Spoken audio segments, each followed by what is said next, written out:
ফেরাউনের ডুবে মরার কিছুকাল পরে আল্লাহর কাছ থেকে মুসা আলাইহিস সালাম আদেশপ্রাপ্ত হলেন তুর পাহাড়ে গিয়ে ইবাদত বন্দেগী করার। প্রথমে ৩০ দিনের জন্য বের হলেও শেষ মেয়াদকাল বাড়িয়ে পড়ে ৪০ দিন করা হয়। অর্থাৎ তুর পাহাড়ে মুসা আলাইহিস সালাম একাকী ৪০ দিন অবস্থান করবেন। এই নির্দিষ্টকালের জন্য মুসা আলাইহিস সালাম তার ভাই হারুন আলাইহিস সালামকে বনী ইসরায়েলীদের মাঝে রেখে গেলেন। হারুন আলাইহিস সালাম নিজেও ছিলেন একজন নবী। তাকে মুসা আলাইহিস সালাম সমস্ত কিছু বুঝিয়ে দিয়ে তুর পাহাড়ের উদ্দেশ্যে রওনা করলেন। বনী ইসরায়েল সমাজে তখন একজন লোক ছিল শামিরি নামে। মুসা আলাইহিস সালামের লোকালয় ছেড়ে যাওয়ার অব্যবহিত পরে সে বনী ইসরায়েল সম্প্রদায়কে বলল, ফিরাউন সম্প্রদায়ের লোকেদের অনেক স্বর্ণ আর মণিমুক্ত তো তোমাদের কাছে জমা আছে। ওরা তো জলে ডুবেই মরল। এক কাজ করো, স্বর্ণ অলঙ্কারগুলো তোমরা আমার কাছে এনে জমা দাও। বনী ইসরায়েলীদের কাছে শামিরি নামের এই ব্যক্তির কিছুটা গ্রহণযোগ্যতা ছিল। তার কথায় প্রলুব্ধ হয়ে তারা সবাই নিজেদের কাছে থাকা সকল স্বর্ণালঙ্কার এনে জমা দিয়ে গেল তার কাছে। কিন্তু ততক্ষণে শামিরি যে ইবলিসের ফাঁদে পড়ে বিভ্রান্তির পথে হাঁটা শুরু করেছে সেটা বুঝে উঠতে পারেনি বনী ইসরায়েলীদের কেউই। শামিরি সেই স্বর্ণালঙ্কারগুলো আগুনে পুড়িয়ে গলিয়ে ফেলল। গলানো সেই বস্তু দ্বারা সে গাভীর বাছুরের অবয়বের মতো একটা প্রতিকৃতি তৈরি করে সেটা দিয়ে কিভাবে বনী ইসরায়েলীদের বিভ্রান্ত করা যায় তা নিয়ে ভাবতে লাগল। তখন তার মনে পড়ল একটা কথা। যেদিন ফেরাউন তার বাহিনী নিয়ে ডুবে যাচ্ছিল সেদিন ঘটনার অকুস্থলে ঘোড়ায় আরোহিত এক ব্যক্তিকে সে দেখেছিল। কেউ একজন তাকে বলেছিল, এই ব্যক্তির ঘোড়ার খুরের তলায় মাটি সংগ্রহে রাখো। এই মাটি যেখানে ছিটাবে সেখানেই প্রাণের স্পন্দন দেখতে পাবে। বস্তুত সেদিন ঘোড়ায় আরোহিত ওই ব্যক্তি ছিলেন জিব্রাইল আলাইহিস সালাম, এবং যে তাকে জিব্রাইল আলাইহিস সালামের ঘোড়ার খুরের তলার মাটি সংগ্রহে রাখতে বলেছিল সে ছিল চির অভিশপ্ত শয়তান ইবলিস। শামিরির মনে পড়ে গেল ইবলিসের বলে দেওয়া কথাগুলো। সেদিন জিব্রাইল আলাইহিস সালামের ঘোড়ার খুরের তলার মাটি পরম যত্নে সংগ্রহ করে রেখেছিল সে। এরপর যখন স্বর্ণালঙ্কার গলিয়ে তা দিয়ে বাছুর আকৃতির একটা অবয়ব কাঠামো দাঁড় করানো শেষ হলো, ওই মাটিটুকু সেটার গায়ে ছিটিয়ে দিল শামিরি। এরপর অবাক বিস্মিয়ে সে দেখল বাছুরের মুখ দিয়ে গরুর আওয়াজের মতো হাম্বা হাম্বা শব্দ বের হচ্ছে। নিজের ক্ষমতা দেখে নিজেই মুগ্ধ হয়ে গেল শামিরি। সে ভাবল, বনী ইসরায়েলীদের বিভ্রান্ত করার জন্য জুৎসুই একটা জিনিস হয়েছে এটা। ওই বাছুরের প্রতিকৃতি সহ শামিরি বনী ইসরায়েলীদের সামনে উপস্থিত হল এবং বলল, এটাই হলো তোমাদের ইলাহ এবং এটা মুসার ও ইলাহ। কিন্তু মুসার ভুল হয়ে গেছে।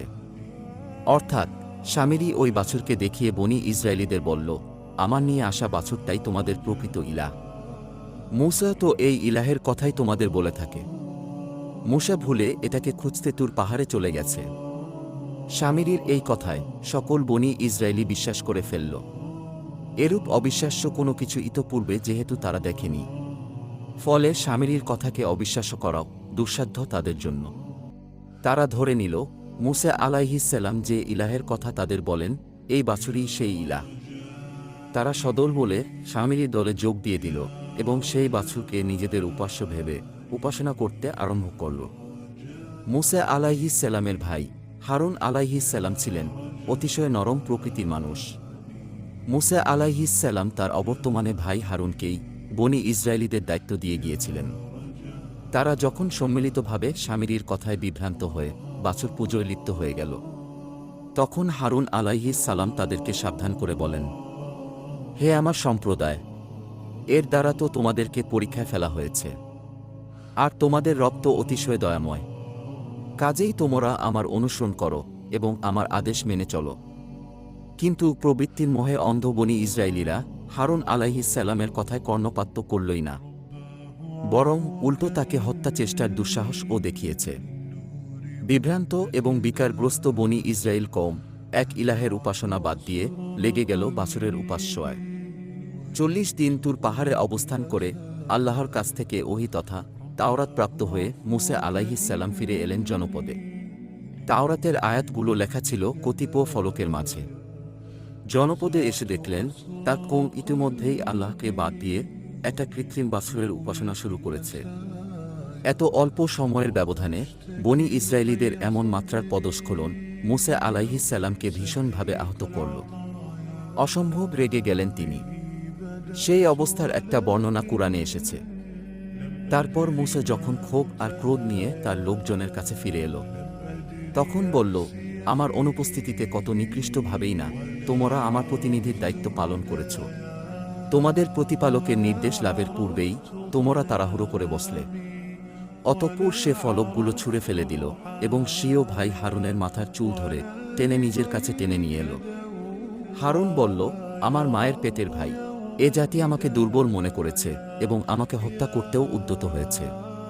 কাজেই তুমি আমার সাথে এমন কিছু করো না যা শত্রুদের আনন্দিত হওয়ার খোরাক দেয়, আর আমাকে জালিম সম্প্রদায়ের অন্তর্ভুক্ত করে দিও না। মানুষ সকাল বেলা মুমিন থাকলেও সন্ধেবেলা কাফির হয়ে যাবে, সন্ধেবেলা কাফির থাকলেও সকাল হতে হতে মুমিন হয়ে যাবে। অর্থাৎ সময়টা এতটা অস্থির আর সংকটাপন্ন থাকবে যে কার ঈমান কখন আসছে আর কখন যাচ্ছে তা বুঝে ওঠাই মুশকিল হয়ে যাবে। এজন্য প্রতি সেলাতে, প্রতি ওয়াক্তে এবং প্রতি রাকাতে আমাদেরকে ঈমানের পথে অটল অবিচল থাকার প্রার্থনা করতে হয়। আসরের সালাত পড়ে বাসায় এসে মাগরিবের আগে যে ঈমান হারা হয়ে যাবে না তার কোনো নিশ্চয়তা নেই। তাই আসরের সালাতে ইহদিনাস সিরাতাল মুস্তাকিম তথা আমাদেরকে সরল সঠিক পথে পরিচালিত করুন, এই আয়াত তিলাওয়াত করে আসার পর মাগরিবের সালাতে গিয়েও একই আয়াত আবার বারবার আমাদের পড়তে হয়। আসর থেকে মাগরিব এই অল্প সময়ের মাঝেও যে আমরা সংশয়ে পড়ে যাব না, আমাদের ঈমান হুমকির মুখে পড়ে যাবে না, তার নিশ্চয়তা আমরা কেউ দিতে পারি না। তাই আসরের সালাতে আল্লাহর কাছে হিদায়াত চেয়ে এসে মাগরিবের সালাতে গিয়ে আবার হিদায়াত চাইতে হয়, মাগরিবের সালাতে হিদায়াত চেয়ে এসে ইশাতে গিয়ে আবার চাওয়া লাগে। এই হিদায়াত চাওয়াটা আল্লাহ তাআলা আমাদের জন্য দৈনিক রুটিন বানিয়ে দিয়েছেন। মুসা আলাইহিস সালামের কওম বনি ইসরায়েলীদের ঘটনাটা পড়ে আমার মনে হলো এই যে প্রতি রাকাতে সূরা ফাতিহার মাধ্যমে আমরা বাধ্যতামূলকভাবে আল্লাহর কাছে হিদায়াত প্রার্থনা করি, এটা অতি অবশ্যই জরুরি ছিল। ফেরাউনের অত্যাচারের বর্ণনা কুরআন থেকে আমরা যথেষ্ট পাই। বনি ইসরায়েলীদের জীবনকে ছারখার করে দিচ্ছিল অত্যাচারী জালিম ফেরাউন। হেন কোনো অত্যাচার, নির্যাতন আর নিষ্পেষণ নেই যা ভোগ করতে হচ্ছিল না বনি ইসরায়েল সম্প্রদায়কে। আল্লাহ তাআলা নবী মুসা আলাইহিস সালামের মাধ্যমে এই জালিম শাসকের হাত থেকে বনি ইসরায়েলীদের মুক্তি দিলেন। শুধু তাই নয়, বনি ইসরায়েলীদের চোখের সামনে ফেরাউন এবং তার বাহিনীকে আল্লাহ তাআলা ডুবিয়ে মারলেন লোহিত সাগরের অতল তলে। বনি ইসরায়েলীদের প্রতি এই অপার দয়া আর অনুগ্রহ এবং মহাপরাক্রমশালী আল্লাহ তাআলার এই শক্তির পরিচয় বনি ইসরায়েলী সম্প্রদায়ের প্রত্যেকটা লক্ষ্যক কাছ থেকে নিজের চোখে অবলোকন করেছে। একবার দৃশ্যটা ভাবুন তো, আপনার চোখের সামনে আল্লাহ তাআলা আপনার জন্য সমুদ্রের মাঝে পথ তৈরি করে দিলেন। সেই পথ ধরে হেঁটে আপনি পার হয়ে গেলেন বিশাল সমুদ্র। আপনার চারপাশে থই থই করছে সমুদ্রের জল। কোনো এক অদৃশ্য শক্তি বলে জলের এই স্রোত যেন আটকে আছে, আছড়ে পড়লেই অতল তলে তলিয়ে যাবেন আপনি। কিন্তু না, আপনাকে পথ করে দিতে সমুদ্র যে পালন করছে এক মহান দায়িত্ব। পেছনেই আপনার শত্রুবাহিনী, যারা এতদিন ধরে অতিষ্ঠ করে তুলেছে আপনার জীবন, হত্যা করেছে আপনার অসংখ্য আত্মীয় স্বজন, ভাই বন্ধু পরিজন। আপনার জীবনকে ছারখার করে দিতে এমন কোনো আয়োজন নেই যা তারা করেনি। আপনি দেখতে পাচ্ছেন সমুদ্রের বুকে তৈরি হওয়া যে পথ ধরে আপনি পার হয়ে এসেছেন, সেই একই পথ ধরেছে আপনার শত্রু বাহিনীও। ভীষণ দাপটের সাথে তারা ছুটে আসছে আপনাকে বন্দী করতে। একবার ধরতে পারলেই সবকিছু শেষ। কিন্তু সবকিছু শেষ আপনার হয়নি, হয়েছে তাদের।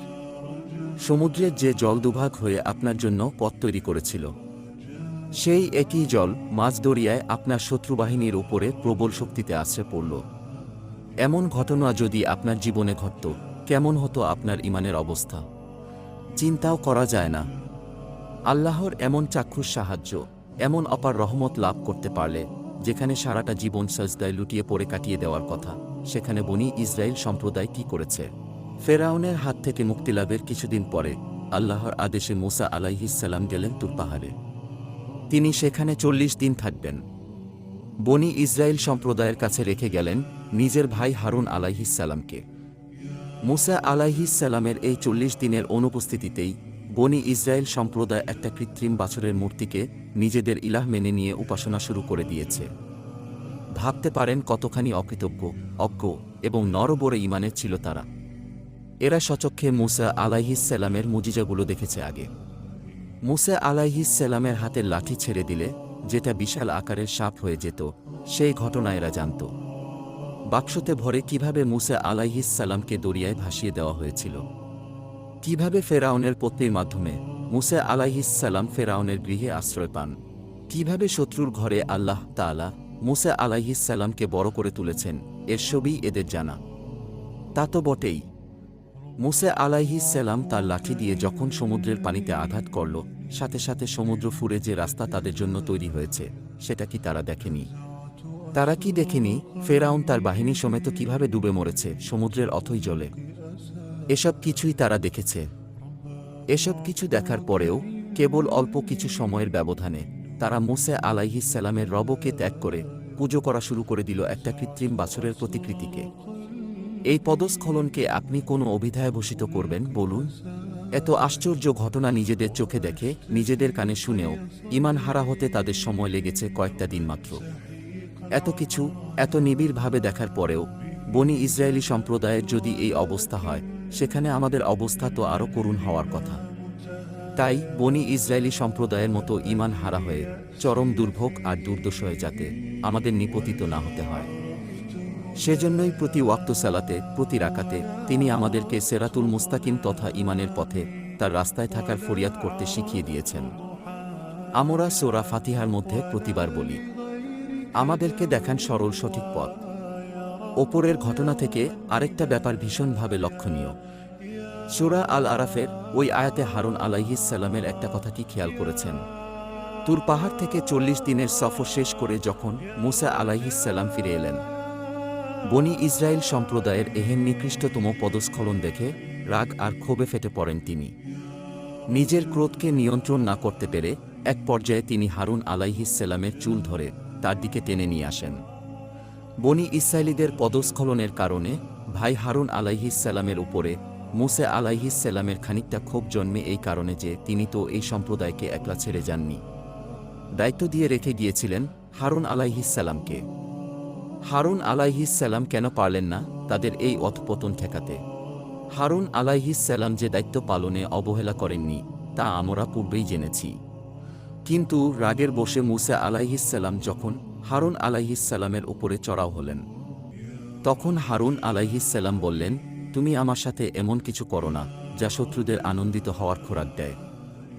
মুসা আলাইহিসসালাম হারুন আলাইহিসসালামের সাথে এই আচরণ করেছিলেন বনি ইসরায়েল সম্প্রদায়ের সামনে।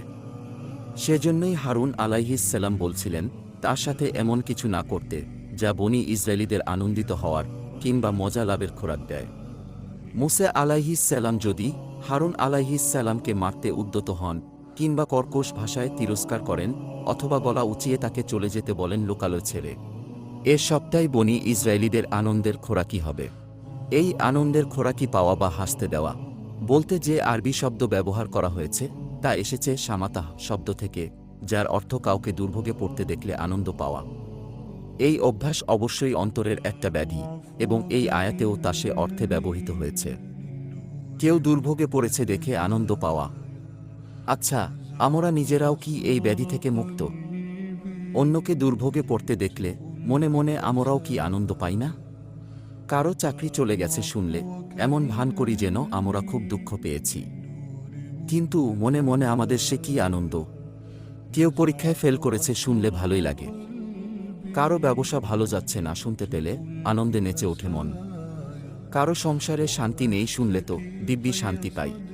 মূল কথা, কাউকে কোনো দুর্ভোগে পড়তে দেখতেই কেমন যেন মজা লাগে আমাদের। আমরা অনেক সময় কেমন আছেন প্রশ্নটা অপর প্রান্ত থেকে খুব একটা ভালো নেই উত্তর শোনার বাসনা থেকেই করে থাকি। আমি দাবি করছি না যে আমরা প্রত্যেকেই এরকম, তবে আমাদের অধিকাংশেরই অন্তরে এই শামাতাহ তথা অন্যের দুর্ভোগ দেখে আনন্দ পাওয়া রোগ বিদ্যমান। এই রোগ বনি ইসরায়েলীদের মাঝে ছিল। হারুন আলাইহিসসালামকে দুর্ভোগে পড়তে দেখলে তারা যে তাতে আনন্দ পাবে এটা তিনি জানতেন। তাই মুসা আলাইহিসসালামকে তিনি এমন কিছু না করতে অনুরোধ করেছেন যা প্রতিপক্ষের জন্য আনন্দের খোরাকি হয়। অন্যের ভালো দেখে গা জ্বললে তাকে বলে হাসাদ, আর অন্যের দুর্ভোগ দেখে আনন্দ পেলে তাকে বলে শামাতা। দুটোই অন্তরের কঠিন ব্যাধি। এই ব্যাধিগুলো থেকে যদি আমরা আমাদের অন্তরকে মুক্ত না করতে পারি, যদি এসব জিয়ে রেখে দেই হৃদয়ে আমাদের সত্যিকারের আত্মশুদ্ধি, তাহলে কোনো কালেই সম্ভব নয়। সত্যিকারের আত্মশুদ্ধির জন্য দরকার একটা কলবুন সেলিম তথা পরিশুদ্ধ অন্তর। সেই অন্তরে কারো ব্যাপারে হাসাদ থাকবে না কারো জন্য সামাতা। আরেকটা ব্যাপার এখানে আমাদের শেখার আছে, বই কি। বর্তমান অনলাইনের দুনিয়ায় পান থেকে চুন খসলেই আমরা যখন তখন আমাদের দিনী ভাই বোন, আমাদের আলেম উলামা, আমাদের দায়ী লেখক, অ্যাক্টিভিস্ট, আমাদের মুরব্বীদের সমালোচনায় মুখর হয়ে উঠি। কারো কোনো সামান্যতম ত্রুটি পেলেই আমরা যেন ক্ষুধার্ত নেকড়ের মতো সদল বলে তার ওপরে ঝাঁপিয়ে পড়ে তাকে ক্ষতবিক্ষত করে দিতে চাই। এতে আমাদের নফস তথা প্রবৃত্তি তৃপ্ত হয় যদিও, কিন্তু বৃহত্তর কোনো কল্যাণ আদৌ হয় কি? হারুন আলাইহিস সালামের কথাগুলো আরেকবার পড়ুন তো। তুমি আমার সাথে এমন কিছু করো না যা শত্রুদের আনন্দিত হওয়ার খোরাক দেয়। হতে পারে আমাদের কোনো ভাই কোনো একটা ভুল করেছেন, অথবা আমাদের কোনো আলিম হয়তো কোনো একটা বিষয়ে ভুল সিদ্ধান্ত দিয়েছেন, কিংবা আমাদের কোনো একজন দায়ী বা অ্যাক্টিভিস্টের দ্বারা এমন কোনো একটা কাজ হয়ে গেছে যা আদতে সঠিক নয়। যদি সেটা উম্মাহর বৃহত্তর স্বার্থের জন্য হুমকির কারণ হয়ে না দাঁড়ায়, তাহলে আমাদের প্রধানতম দায়িত্ব হবে তাদের সেই ভুলগুলোকে জনপরিসরে প্রচার না করে একান্ত ব্যক্তিগতভাবে তাকে নসিহা তথা পরামর্শ দেওয়া, তার ভুলটা তাকে ধরিয়ে দেওয়া। এটাই সংশোধনের সত্যিকার পদ্ধতি। কিন্তু ভার্চুয়ালের অস্থির দুনিয়ায় আমরা সকলেই সকলকে লাঞ্ছিত আর নিগৃহীত হতে দেখতেই কেমন যেন পছন্দ করি। ওই যে সামাতা, অন্যের দুর্ভোগ দেখে আনন্দ পাওয়া। তাই আমরা ব্যক্তির ভুল, সে বড় কিংবা ছোট যাই হোক, ফলাও করে প্রচার করতেই বেশি আগ্রহ পাই। কিন্তু এতে বিশেষভাবে ক্ষতিগ্রস্ত হই আমরা নিজেরা। আমরা যখন ছোটখাটো বিষয়াবলী নিয়ে অন্তর্দ্বন্দ্ব আর কোন্দলে লিপ্ত হব, তখন আমাদের প্রতিপক্ষ শিবির অর্থাৎ ইসলাম বিদ্বেষীরা এর সুযোগ গ্রহণ করবে। তারা আমাদের উস্কে দিয়ে আমাদের মাঝে বিভেদকে আরও প্রকট করে তুলতে চাইবে, যাতে আমরা দুর্বল হয়ে পড়ি, যাতে আমাদের সংঘবদ্ধ শক্তি ধীরে ধীরে ক্ষয়ে যায়। হারুন আলাইহিস সালাম মুসা আলাইহিস সালামকে তার সাথে এমন কিছু করতে বারণ করেছেন যা শত্রুপক্ষের জন্য আনন্দের ব্যাপার হবে। এতে শত্রুপক্ষ একটা সুযোগ নিয়ে দুই ভাইয়ের মাঝে বিরোধ বাঁধিয়ে দেবে। শত্রুপক্ষ যদি তাতে সফল হয়ে যায়, তখন ক্ষতিগ্রস্ত হবে আল্লাহর দ্বীন। আল্লাহ তাআলা এই উম্মাহকে সীসাঢালা প্রাচীরের ন্যায় হতে বলেছেন। আমরা আমাদের ভেতরকার ভুল বোঝাবুঝি, দ্বন্দ্ব এবং ছোটখাটো বিচ্যুতিগুলোকে ব্যক্তিগত পর্যায়ে সমাধান করে ফেলব। সেগুলোকে এমন জায়গায় নিয়ে আসব না যাতে করে আমাদের শত্রুপক্ষ আমাদের নিয়ে হাসাহাসি করার সুযোগ পায় এবং আমাদেরকে দুর্বল ভাবতে শুরু করে। অধ্যায়টা সূরা ফাতিহার আলোচনা দিয়ে শুরু হয়ে আমাদের ভ্রাতৃত্বের নীলবন্ধনে এসে থেমেছে। সূরা ফাতিহায় আল্লাহ আলার কাছে সরল সঠিক পথের দিশা চাওয়ার পর আমরা আরও একটা জিনিস চাই, আমরা তাদের পথ চিহ্ন ধরে এগোতে চাই যারা সেই সরল সঠিক পথে আমাদের আগে আগে চলে গেছেন, সেই পথে যে পথে হেঁটে গেছেন রহমানের সেলিহীন বান্দাগণ।